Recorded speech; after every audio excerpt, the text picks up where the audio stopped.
पिछले क्लास में हम लोगों ने गति के समीकरण पढ़े थे। इसमें हम लोगों ने देखा था कि गति के 3 समीकरण होते हैं, जिसमें पहला है v बराबर u प्लस ए टी, ये प्रथम समीकरण है। दूसरा है s बराबर u t plus half a t square, ये दूसरा है। और तीसरा है v स्क्वायर बराबर u square plus 2as। Okay, इन तीनों समीकरणों को हम लोग कहते हैं गति के समीकरण। अब इन तीनों समीकरणों में सारे सिंबल क्या हैं? पहला सिंबल भी, इसको हम लोग कहते हैं अंतिम वेग। u क्या है? प्रारंभिक वेग।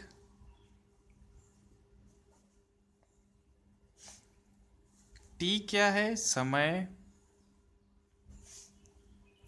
a क्या है? त्वरण। और s को कहते हैं हम लोग तय की गई दूरी। ओके, आज के क्लास में हम लोग इन तीनों समीकरणों पर आधारित क्वेश्चन सॉल्व करेंगे। तो चलिए देखते हैं। हमारा पहला क्वेश्चन है, एक रेलगाड़ी विरामावस्था से चलना प्रारंभ करती है और 5 मिनट में 72 किलोमीटर प्रति घंटा का वेग प्राप्त कर लेती है। मान लें कि त्वरण एक समान है, तो ज्ञात करना है नंबर 1 उसका त्वरण कितना है, और दूसरा ज्ञात करना है इस वेग को प्राप्त करने के लिए रेलगाड़ी द्वारा तय की गई दूरी कितनी है। ओके, एक बात ध्यान रखिए कि कोई भी क्वेश्चन सॉल्व करते समय सबसे पहले हम लोगों को देखना चाहिए कि दिया क्या है, उसको एक तरफ लिख लेना चाहिए, जिससे कि कभी भी कोई आपका क्वेश्चन गलत नहीं होगा। तो हम लोग पहले देखते हैं कि ये पहला क्वेश्चन है, जिसमें कि दिया है क्या क्या दिया है कि रेलगाड़ी विरामावस्था से चलना प्रारंभ करती है। प्रारंभ किया है, इसका मतलब वो प्रारंभिक वेग हो गया। तुरंत हमको पता चल गया कि u कितना है, 0। और 5 मिनट में, यानी कि हमको समय भी पता चल गया, समय t बराबर है 5 मिनट। और मैं आपको पिछले क्लास में या किसी क्लास में आपको ज़रूर बताया हूँ कि हम लोगों को हमेशा मात्रक को SI पद्धति में इस्तेमाल करना चाहिए।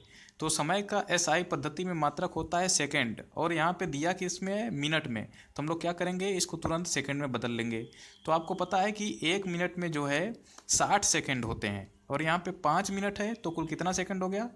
5 × 60 बराबर 300 सेकंड। ये हो गया SI मात्रक में। हमेशा SI मात्रक में लिखेंगे तो गलत नहीं होगा, नहीं तो बहुत जल्दी से गलत हो जाएगा। ठीक है ना। और दिया है कि 5 मिनट में 72 किलोमीटर प्रति घंटा का वेग प्राप्त कर लेती है, यानी कि हमको प्रारंभिक वेग पता चल गया है, तो बाद में जो वेग मिला है इसका मतलब वो अंतिम वेग है। और v बराबर कितना दिया गया है? 72 किलोमीटर प्रति घंटा। यहाँ पर भी आप देखते हैं कि ये SI मात्रक में नहीं है, क्योंकि दूरी का SI मात्रक है मीटर और समय का SI मात्रक है सेकंड। इसका मतलब वेग का मात्रक होता है मीटर प्रति सेकंड। तो ये तो किलोमीटर प्रति घंटा में दिया गया है, इसको भी बदलना पड़ेगा। तो मैं पहले ही आपको बता चुका हूँ कि किलोमीटर प्रति घंटा में दिया गया तो कैसे बदलते हैं। तो हम लोग क्या करेंगे, 72 × 1 किलोमीटर को हम लोग लिख देंगे मीटर में, 1000 मीटर। और 1 घंटा में आपको पता है कि 3600 सेकंड होते हैं। ठीक, तो 2 0 कटा, ये हो गया 5, ये हो गया 18, और 18 चौक 72, तो ये हो गया 20 मीटर प्रति सेकंड। ओके, अब हम लोगों को आगे पता है, क्वेश्चन में दिया है कि अगर त्वरण एक समान है, तो हम मान लेते हैं एक समान है तो त्वरण a होगा, तो इसकी गणना करनी है। सबसे पहला क्वेश्चन है, सबसे पहला क्वेश्चन पूछा है कि a कितना है, और दूसरा पूछा है कि इस वेग को प्राप्त करने के लिए, मतलब इस वेग को, अंतिम वेग को प्राप्त करने के लिए रेलगाड़ी द्वारा तय की गई दूरी कितनी है। तो दूरी का तो हम लोग यहाँ पे देख ही लिए कि उसका सिंबल क्या है, हम लोग किससे प्रदर्शित करते हैं, S से प्रदर्शित करते हैं। तो ये भी एक क्वेश्चन हो गया। ठीक, तो हम लोग अब ज्ञात करना शुरू करेंगे। इतनी चीज़ें हमको पहले से दी गई हैं, तो हम लोग ज्ञात करना शुरू करते हैं। तो सबसे पहला ज्ञात करने के लिए a ज्ञात करना है ना। तो हम लोगों को दिया है u दिया है, t दिया है, v दिया है, a ज्ञात करना है। तो अब इसमें तीनों समीकरण में देखेंगे किसमें ये तीनों दिए गए हैं और चौथा ज्ञात करना है। तो हम लोग देखते हैं कि u दिया गया है, v दिया गया है, t भी दिया गया है। हमको a ज्ञात करने के लिए बड़े आराम से हम लोग प्रथम समीकरण से ज्ञात कर सकते हैं। अगर द्वितीय में जाएंगे तो हमको s नहीं पता है, इसमें भी s नहीं पता है, तो हम लोग इन दोनों से a को पता नहीं कर सकते हैं। किसे पता करेंगे? पहले से। तो यहाँ पे लिखेंगे प्रथम समीकरण से या फिर के अनुसार हमको क्या पता चलता है? हमको पता चलता है कि v बराबर u प्लस ए टी होता है। इसको हम लोग इधर भेज देंगे तो कितना हो जाएगा? हम लोग लिख सकते हैं, अथवा u को हम लोग बाएं तरफ भेज देते हैं तो लिख सकते हैं कि v माइनस यू बराबर हो गया ए टी के। और हमको a पता करना है, तो यानी कि हमको t भी यहाँ से हटाना है। तो हम लोग क्या करेंगे? तिर्य गुणा कर देंगे। इसके बटा एक मान सकते हैं, तिर्य गुणा नहीं कर सकते हैं। हम लोग t को भी इधर भेज देते हैं। क्या करेंगे? अथवा v माइनस यू बटा टी बराबर हो जाएगा a, है ना। या फिर हम कहें कि दोनों पक्षों में t से भाग दे देते हैं। तो t से इधर भाग दिए हैं तो t से इधर भी भाग दे देंगे, तो ये किसके बराबर हो जाएगा? a के बराबर। एकदम आराम से निकल गया। तो हमको पता चल गया है कि a बराबर हो गया v माइनस यू बटा टी। और ये आप लोगों ने पहले ही त्वरण का फार्मूला पढ़ा भी है। अतः a बराबर v का मान रखिए, v का मान दिया है 20, माइनस u का मान दिया है 0, t का मान दिया है कितना? 300 सेकेंड, 300 सेकेंड। ओके। ऊपर कितना है? ये सारा का सारा मीटर प्रति सेकंड में है। तो हम लोग देखते हैं मीटर प्रति सेकंड बटा सेकंड आया, तो इसका मात्रक तो हमको पता चल गया कि मीटर प्रति सेकंड स्क्वायर हो गया। अब 20 में से 0 जाएगा तो 20 ही रहेगा, तो 0 से 0 कैंसिल, 2 से 30 काटेंगे तो 1/15 मीटर प्रति सेकंड स्क्वायर हमको मिल गया त्वरण। ठीक। अब दूसरा, ये तो त्वरण तो पता चल गया, पहला काम हो गया हम लोगों का। अब दूसरा पता करना है हमको दूरी। ओके। तो दूरी पता करना है, तो अब तो हमारे पास v भी पता है, t भी पता है, u भी पता है और a भी पता है। तो हम तो या तो इस दूसरे समीकरण को इस्तेमाल करें या तो तीसरे को भी इस्तेमाल करें, तब भी आ जाएगा। तो मैं सुविधा के लिए इस्तेमाल करता हूँ तीसरे समीकरण को। आप लोग दूसरे को भी इस्तेमाल कर सकते हैं, एक ही आंसर आएगा। ठीक है। तो तृतीय समीकरण के अनुसार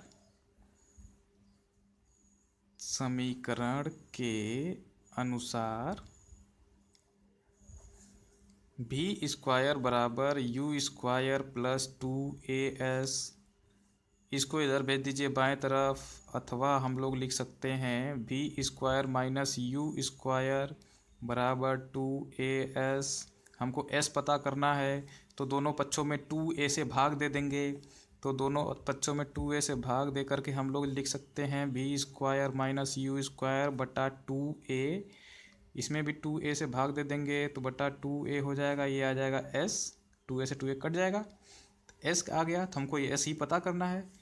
अतः s बराबर सारे मान रख दीजिए। 20 का स्क्वायर करेंगे, v बराबर 20 है तो 20 का स्क्वायर करेंगे तो 400 आएगा। u 0 है तो माइनस 0 करेंगे 0 ही रह जाएगा, इंटू 2a, 2 गुणे 1/15। ये कितना है? दूरी है, आपको मात्रक पता है तो कुछ लिखने की ज़रूरत नहीं है, इसलिए आप लोग सीधे यहाँ पे लिख दीजिएगा मीटर। ओके। बराबर करेंगे इसको 400, ये चला जाएगा ऊपर, गुणे 15 और नीचे बचेगा खाली 2। तो 2 से हम लोग 400 को कैंसिल करेंगे तो कितना हो जाएगा? 200। और 200 में 15 का गुणा कर देंगे तो ये हो जाएगा 3000 मीटर। हो गया। तो हमको पता चल गया कि a आया 1/15 मीटर प्रति सेकंड स्क्वायर और दूरी पता चल गई हमको 3000 मीटर। और क्वेश्चन में आपसे यही पूछा गया है कि यह वेग मतलब 20 मीटर प्रति सेकंड का वेग प्राप्त करने में रेलगाड़ी द्वारा तय की गई कितनी दूरी होगी, तो हमको दूरी पता चल गई 3000 मीटर। ओके, ये हो गया पहला क्वेश्चन। अब हमारा दूसरा क्वेश्चन है, कोई कार एक समान रूप से त्वरित होकर 5 सेकंड में 18 किलोमीटर प्रति घंटा की चाल से 36 किलोमीटर प्रति घंटा की गति प्राप्त करती है। ज्ञात करना है त्वरण कितना है, उतने समय में कार के द्वारा तय की गई कितनी दूरी है। ठीक, तो पिछले क्वेश्चन में था कि विरामावस्था से चला था, इस क्वेश्चन में क्या है कि 18 किलोमीटर प्रति घंटा की रफ्तार पहले से है, इससे बढ़कर के 36 हो जा रही है। ठीक है, इसको भी हम लोग पिछले क्वेश्चन की तरह सॉल्व करेंगे। तो क्वेश्चन नंबर 2 में पहले लिख लेंगे कि दिया क्या है। दिया है, कह रहा है कि कोई कार एक समान रूप से त्वरित होकर 5 सेकंड में, सबसे पहले तो पता चल गया कि एक समान त्वरण है, तो हमको तो अभी पता नहीं है कितना है, ना तो ये भी पता है कि क्या पूछा गया, पूछेगा तो पता चल जाएगा। होकर 5 सेकंड में, ये तो पता चल गया कि t बराबर है 5 सेकंड में 18 किलोमीटर प्रति घंटा से प्रारंभिक वेग कितना है, u बराबर 18 किलोमीटर प्रति घंटा, यानी कि हमको इसको बदलना पड़ेगा मीटर प्रति सेकंड में, तो 18 गुणे 1000 मीटर बटा 3600 सेकंड, तो 2 जीरो यहाँ से कटेगा, ये हो जाएगा 5, ये हो जाएगा 18, 18 से 18 कट जाएगा, कितना आ जाएगा 5 मीटर प्रति सेकंड। 18 किलोमीटर प्रति घंटा से 36 किलोमीटर भी बराबर 36 किलोमीटर प्रति घंटा हो रहा है, तो इसको भी हम लोग बदल सकते हैं। अब आप लोग इसको याद कर लीजिए कि अगर किलोमीटर प्रति घंटा को हम लोगों को मीटर प्रति सेकंड में बदलना है तो हमेशा 5/18 से गुणा करेंगे। ठीक है, याद रहेगा कि हम लोग 5/18 से किसी भी किलोमीटर प्रति घंटा में गुणा कर देंगे तो वो बदल जाएगा मीटर प्रति सेकंड में, याद रखिएगा। तो ये कर लेंगे 36 गुणे 5/18 मीटर प्रति सेकंड हो जाएगा, 18 दूनी होता है 36, ये हो गया 10 मीटर प्रति सेकंड भी पता है। तो ज्ञात करना है सबसे पहला ए ही ज्ञात करना है कि त्वरण कितना है और उतने समय में कितनी दूरी चला है, ये भी इसमें भी वही काम करना है। तो दूरी भी पता करना है, त्वरण भी पता करना है, तो ये तो एकदम आसान हो गया आपके लिए। तो चलिए ज्ञात करते हैं। सबसे पहला हमको ए ज्ञात करना है और हमारे पास यहाँ पर भी पता है, यू भी पता है, टी भी पता है, तो तुरंत हम लोग प्रथम समीकरण का इस्तेमाल करेंगे। तो गति के प्रथम समीकरण से क्या पता चलता है, v बराबर u प्लस ए टी। अब हम लोग डायरेक्ट लिखेंगे, अथवा a बराबर v माइनस यू बटा टी। तो अब सारे मान रख दीजिए, v का मान दिया है 10 मीटर प्रति सेकेंड, माइनस करेंगे 5 मीटर प्रति सेकेंड बटा टी दिया है 5 सेकेंड। ये कितना हो गया, 10 में से 5 गया, 5 हो जाएगा ऊपर, नीचे भी 5 है, तो 5 से 5 कट के 1 हो जाएगा, इसका मतलब 1 मीटर प्रति सेकेंड स्क्वायर। त्वरण तो हमको तुरंत पता चल गया, एकदम आसान था। अब हमको दूसरा काम करना है। दूसरा काम ये है कि हमको इतने समय में 5 सेकेंड में चली गई दूरी ज्ञात करनी है। तो हमारे पास तो दोनों तरीके हैं, लेकिन जब यहाँ पे हमको पूछा है कि समय में ज्ञात करनी है तो हम लोग क्या करेंगे, इस दूसरे समीकरण का ही इस्तेमाल करेंगे, क्योंकि वो बोल दिया है कि समय में। ठीक है, तो 5 सेकेंड में पूछा है, इसमें तो समय है नहीं, दूरी ज्ञात करने के लिए 2 ही समीकरण हैं, तो हम लोग इसका इस्तेमाल करेंगे। ओके, तो लिखेंगे कि गति के द्वितीय समीकरण के अनुसार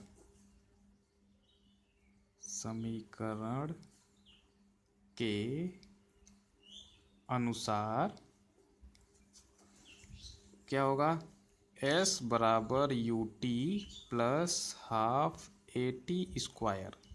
ओके, u का मान कितना है आपको पता ही है 5, t का मान भी है 5 प्लस 1/2, a का मान कितना आया 1 और t का मान हमको 5 पता है, तो 5 का स्क्वायर यहाँ पे हो जाएगा 25। ओके, तो अगर हम लोग इसका गुणा कर दें तो 25 हो जाएगा और इसका गुणा करेंगे तो 25/2, तो ये हो जाएगा 12.5 और दूरी का मात्रक आपको पहले से ही पता है, तो आप लोग कुछ मत करिए, सीधे लिख दीजिए मीटर, है ना। तो 25 + 12 होता है 37 और ये 0.5 है पहले से, तो s हमको मिल जाएगा 37.5 मीटर। ये हो गया दूसरे क्वेश्चन का आंसर। ओके, तीसरा क्वेश्चन है, किसी कार पर ब्रेक लगाने पर वह गति की विपरीत दिशा में 6 मीटर प्रति सेकंड स्क्वायर का त्वरण उत्पन्न करती है। यदि कार ब्रेक लगाए जाने के बाद रुकने में 2 सेकंड का समय लेती है तो उतने समय में तय की गई दूरी की गणना करनी है। तो हम लोग इसमें देखते हैं कि त्वरण जो उत्पन्न हो रहा है वो विपरीत दिशा में लग रहा है। इसका मतलब है कि ये मंदन त्वरण है या फिर कहें ऋणात्मक त्वरण है। यहाँ पर भी हम लोग सेम काम करेंगे। ये तीसरे क्वेश्चन का आंसर है, तो तीसरे में पूछा गया है, पहले दिया है क्या दिया है, मंदन त्वरण है।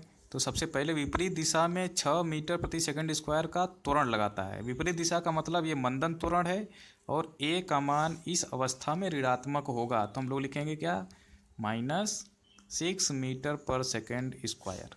ओके, यदि कार ब्रेक लगाए जाने के बाद रुकने में 2 सेकंड का समय लेती है तो इतने समय में तय की गई। सबसे पहले एक और बात ध्यान रखिएगा कि यहाँ पे दे दिया गया है ब्रेक लगाए जाने के बाद रुकने में का मतलब अंतिम वेग हमको पता चल गया 0 मीटर प्रति सेकंड। ठीक है, रुक गई 2 सेकंड में, 2 सेकंड में रुकने में 2 सेकंड लेती है और इतने समय में ज्ञात करना है दूरी कितना है, तो हमको s ज्ञात करना है। ओके, तो आप लोग अगर तीनों समीकरणों को ध्यान से देखें तो हमको अगर s ज्ञात करना है तो हमको u पता होना चाहिए। u नहीं पता रहेगा तो हम लोग s कैसे पता करेंगे। इसमें t पता है हम लोगों को, a भी पता है और यहाँ पर भी a पता है, भी पता है, लेकिन हमको u नहीं पता है, तो हम लोग दोनों में से किसी का इस्तेमाल नहीं कर पाएंगे। तो सबसे पहला काम करेंगे कि हमको कहीं से t पता चल जाए। तो t पता करने के लिए हम लोग एक काम कर सकते हैं कि गति के प्रथम समीकरण के अनुसार हम लोग पहले काम करेंगे क्या, u पता करेंगे, इसके बाद s पता करेंगे। प्रथम समीकरण के अनुसार पहला समीकरण क्या कहता है, v = u + at। हमको u पता करना है, इस बार a पता है, t पता है, v भी पता है।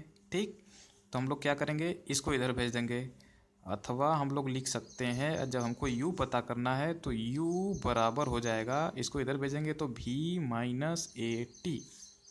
ठीक, v का मान रख दीजिए 0, माइनस a का मान कितना है, a का मान है -6, तो -6 ही रखेंगे, तो गुणे करेंगे -6 और t का मान है 2 और ये चाल है तो आएगा मीटर प्रति सेकंड में।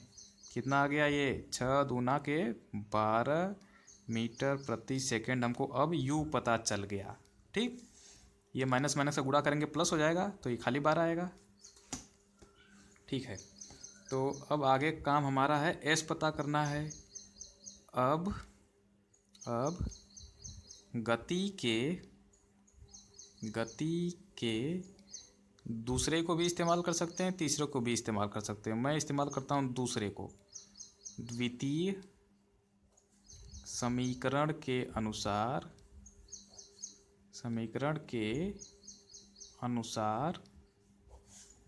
क्या है दूसरा समीकरण, s = ut + ½ at²। सारे मान रख दीजिए, एस बराबर यू का मान आया है 12, टी का मान दिया है 2 प्लस 1/2, ए का मान दिया है -6, टी का मान 2 दूना के 4, स्क्वायर करने पे 4 हो जाएगा। और ये दूरी है तो कुल मिला के कितना आएगा मीटर में। ठीक, कितना हो गया 12 दूना हो गया 24, ये माइनस है ये प्लस है, माइनस और प्लस का गुणा करेंगे माइनस हो जाएगा, 2 से 6 काट देंगे तो 3 हो जाएगा, 3 चौके 12 मीटर। ये कितना हो गया 24 माइनस 12 हो गया 12 मीटर। तो कितना दूरी चला 12 मीटर। आंसर मिल गया।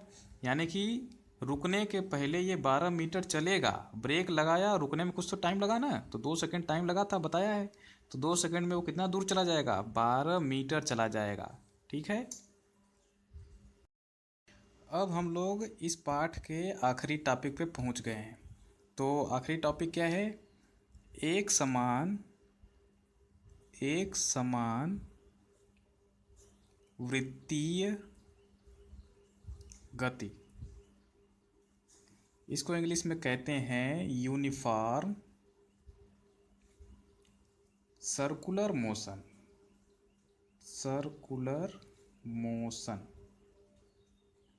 ओके, ये क्या होता है, जब कोई वस्तु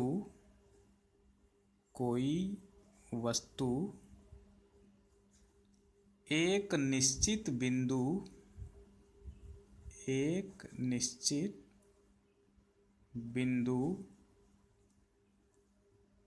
को केंद्र मानकर, या फिर हम ये कह सकते हैं कि एक निश्चित बिंदु के चारों ओर, है ना, केंद्र मानकर उसके चारों ओर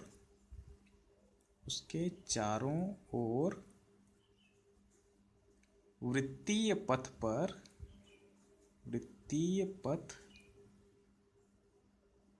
पर एक समान चाल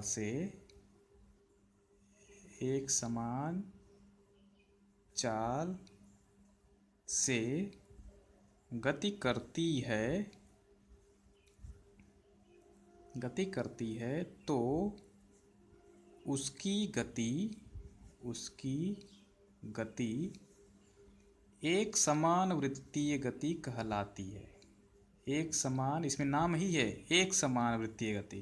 तो एक समान वृत्तीय गति का मतलब चाल रहेगी एक समान। ठीक है, एक समान वृत्तीय गति, गलत हो गया, वृत्तीय गति कहलाती है। ठीक है, अब ये वृत्तीय गति क्या होता है, आप लोगों ने गणित की किताब में वृत्त के बारे में पढ़ा होगा।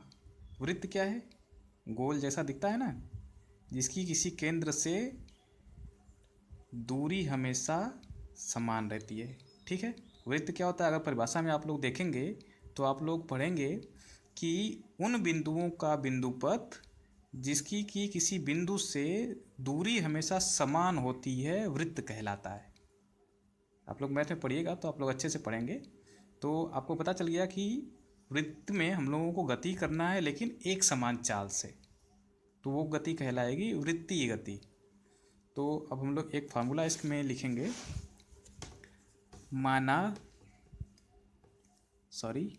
माना जो वस्तु गति कर रही है वृत्तीय पथ पर, वस्तु द्वारा एक चक्कर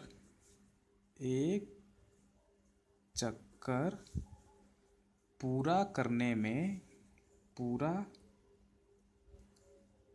करने में लगा समय t है तथा वृत्तीय पथ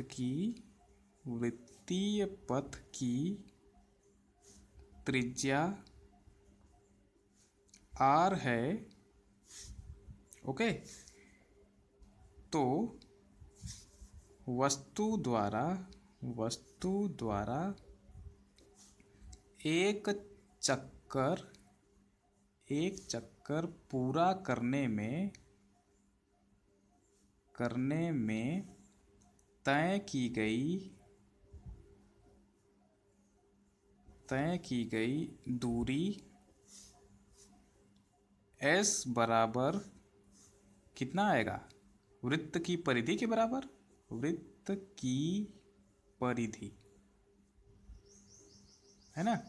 क्या ये एक वृत्त है और हम कह रहे हैं कि एक चक्कर पूरा करना है इसका। तो यहाँ से चलना शुरू किया कोई भी वस्तु, तो यहाँ से यहाँ तक आने में कितना पूरा किया? परिधि के बराबर। इसको परिधि कहते हैं वृत्त की। तो परिधि की लंबाई कितनी होती है आपको पता ही है। वृत्त की परिधि की लंबाई होती है 2πr। त्रिज्या r है तो 2πr। तो कितना दूरी एक चक्कर में चला? s दूरी चला। और एक चक्कर पूरा करने में हम लोगों को समय कितना लगा है? t। तो हम लोग यहाँ से चाल पता कर सकते हैं। अतः चाल ऐसे लिखते हैं, एक समान वृत्तीय गति में चाल v बराबर 2πr कितना होता है? दूरी बटा, पूरा लिखते हैं, दूरी बटा समय, ये बराबर हो गया 2πr बटा t। ये फार्मूला आप लोग याद रखिएगा कि वृत्तीय गति जब कर रहा होगा कोई भी वस्तु तो उसकी चाल हम लोग v बराबर 2πr बटा t से ज्ञात कर सकते हैं। अब इस पे एक क्वेश्चन है, तो देखते हैं क्या है। तो क्वेश्चन है, एक एथलीट क्या होता है? जो दौड़ने वाले होते हैं लोग, उनको एथलीट बोलते हैं। वृत्तीय रास्ते जिसका व्यास दिया है 200 मीटर है का एक चक्कर 40 सेकंड में लगाता है। 2 मिनट 20 सेकंड के बाद वह कितनी दूरी तय करेगा और उसका विस्थापन क्या होगा? ओके, तो हमको ये पता करना है। तो चलिए इसको हल कर लेते हैं। तो हम लोग इसमें भी वही काम करेंगे, आंसर में लिखेंगे। पहले सबसे पहला काम क्या दिया है, ठीक। तो दिया गया है कि एथलीट वृत्तीय रास्ते पे तो चल रहा है, इसका तो पता चल गया, जिसका व्यास 200 मीटर है। अब यहाँ पे क्या दिया है? व्यास को हम लोग प्रदर्शित करते हैं। अगर आप लोगों को मैथ में पढ़ाया गया होगा तो d बराबर होता है त्रिज्या का 2 गुना। नहीं याद है तो आप लोग याद कर लीजिए इसको कि व्यास हमेशा त्रिज्या का 2 गुना होता है। और ये दिया कितना गया है? 200 मीटर। इसका मतलब हमको पता चल जाएगा, अतः r मतलब त्रिज्या बराबर 200 बटा 2 यानी कि 100 मीटर। त्रिज्या पता चल गई। एक चक्कर 40 सेकंड में लगाता है। यहाँ पे हमको समय भी पता चल गया, 40 सेकंड लग रहा है। और पूछ रहा है कि 2 मिनट 20 सेकंड के बाद एक और समय दिया गया है। तो हम लोग लिखते हैं कि बड़ा टी लिखते हैं जो दिया गया है, एक बड़ा टी है जो दिया गया है कितना? 2 मिनट 20 सेकंड। ये कुल कितना हो जाएगा? 2 मिनट में 60 दूना के 120 सेकंड हो जाएगा, उसमें जोड़ना है 20 सेकंड। तो 120 प्लस 20 कुल मिला के हो जाएगा 140 सेकंड। क्लियर है? चलिए आगे चलते हैं। वह कितनी दूरी तय करेगा? इतना समय तक अगर वो चक्कर लगाता रहे तो कुल कितना दूरी तय करेगा और उसका विस्थापन कितना होगा? अब यहाँ पे मामला गड़बड़ाएगा कि देखिए हम लोगों ने d को प्रदर्शित कर दिया किसके लिए? व्यास के लिए। तो हम लोग इसको थोड़ा सा बदल देते हैं, गड़बड़ हो गया ये, इसको बड़ा d लिख देते हैं। अभी क्यों गड़बड़ हुआ आपको पता चल जाएगा अभी कि व्यास को d से प्रदर्शित कर दिया तो d बराबर होता है 2r। तो यहाँ से हमको r पता चल गया। और क्वेश्चन में पूछा है कि दूरी कितनी है और पूछ दिया कि विस्थापन कितना है। तो विस्थापन को हम लोग छोटे d से दिखाते हैं ना, इसलिए यहाँ पे छोटा d नहीं दिखा सकते, तो हम लोग यहाँ पे बड़ा d कर दिए। यहाँ पे लिख भी दीजिए कि व्यास d बराबर 2r, ये बराबर होगा 200 मीटर। इससे हमको पता चल जाएगा कि त्रिज्या कितनी है? 100 मीटर। और समय एक चक्कर लगाने में समय कितना लग रहा है, छोटा टी, क्योंकि इस फार्मूला में जो छोटा टी है वो एक चक्कर में लगाया गया समय है, तो छोटे टी से तो हम लोग वही दिखाएंगे, और हमको एक और समय दिया है तो उसको बड़े टी से दिखा दिए। ठीक, 140 सेकेंड। तो हमको पता करना है कि कितनी दूरी चला है और विस्थापन कितना गया है। विस्थापन क्या होता है, तो अभी आपको पता चल जाएगा विस्थापन क्या होता है, आपको पहले से पता है, पढ़ाया गया है सब।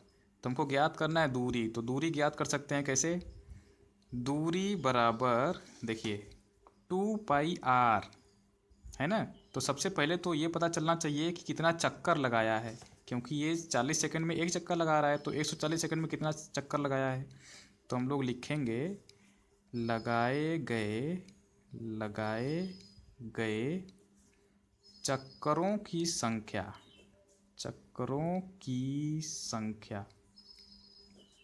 कैसे पता चलेगा, इसको हम लोग लिख देते हैं, संख्या को दर्शा देते हैं n से। ठीक, तो अगर हम लोगों ने यहाँ पे दिया गया है कि t बराबर 40 सेकेंड में एक चक्कर लगाता है, तो 140 सेकेंड में कितने चक्कर होंगे, तो हम लोग क्या करेंगे, भाग दे देंगे। 140/40, कुल चक्कर कितने हो जाएंगे, 0 से 0 कट जाएगा, ये हो जाएगा 7, ये हो जाएगा 2, यानी कि कुल चक्कर ये लगाया है 7/2, यानी कि 3.5 चक्कर लगाया है। ठीक है, तो ये हो गया। इतने चक्कर में कितनी दूरी चलेगा, चूँकि एक चक्कर में चली गई दूरी बराबर, एक चक्कर में कितनी दूरी चला है, 2πr के बराबर चलेगा। अतः n चक्कर में चली गई दूरी, एक चक्कर में इतना, तो n चक्कर में कितना, n का गुणा कर देंगे और ये हो जाएगा घन चक्कर, ऐसा है। चलिए ठीक है, n चक्कर में n गुणे 2πr हो जाएगा। n का मान कितना आया, 7/2 गुणे 2π, और r का मान है 100, तो 2 से 2 कट जाएगा, 2 से 2 कट जाएगा, तो कितना हो गया, 100 गुणे 7, तो ये हो गया 700 पाई का रहने दीजिए, मान नहीं रखना है, मीटर। वैसे आप लोगों को पाई का मान पता है, 22/7 होता है। तो हमको तो पता चल गया कि n चक्कर में चली गई दूरी s बराबर 700 पाई मीटर। अब देखिए कि ये कुल कितना चक्कर चला है, 3.5 चक्कर, एक वृत्ताकार मार्ग है ना। मैं मान लेता हूँ कि यहाँ से चलना शुरू किया है एथलीट, ओके, और यहाँ से यहाँ तक की दूरी को हम लोग कहते हैं व्यास, और अगर केंद्र यहाँ पर है, ये व्यास हो गया यहाँ से लेकर यहाँ तक, और केंद्र अगर यहाँ पे है तो इसको हम लोग कहते हैं त्रिज्या। ठीक है, तो अब यहाँ से इसको 3.5 चक्कर चलना है, यहाँ से चला, एक चक्कर यहाँ तक आ गया, दूसरा चक्कर यहाँ तक आ गया, तीसरा चक्कर यहाँ तक आ गया, 3.5 मतलब आधा चक्कर और जाएगा, यहाँ से लेकर के यहाँ तक पहुँचा है। 3.5 चक्कर में यहाँ से चल कर के यहाँ पे जाके रुकेगा, और दूरी कितना चलेगा, 700 पाई। और विस्थापन कितना होगा आपको अब यहाँ पे पता चलेगा। विस्थापन क्या होता है, दो बिंदुओं के बीच की न्यूनतम दूरी को ही हम लोग विस्थापन कहते हैं। ठीक है, तो हम लोग विस्थापन कैसे पता कर सकते हैं, अब हमको पता है कि यहाँ पर था, यहाँ पर जाकर रुका है, इसका मतलब इन दोनों के बीच की न्यूनतम दूरी कितनी हो गई, व्यास के बराबर, है ना। तो यहाँ पर लिख दीजिए, चूँकि 3.5 चक्कर के बाद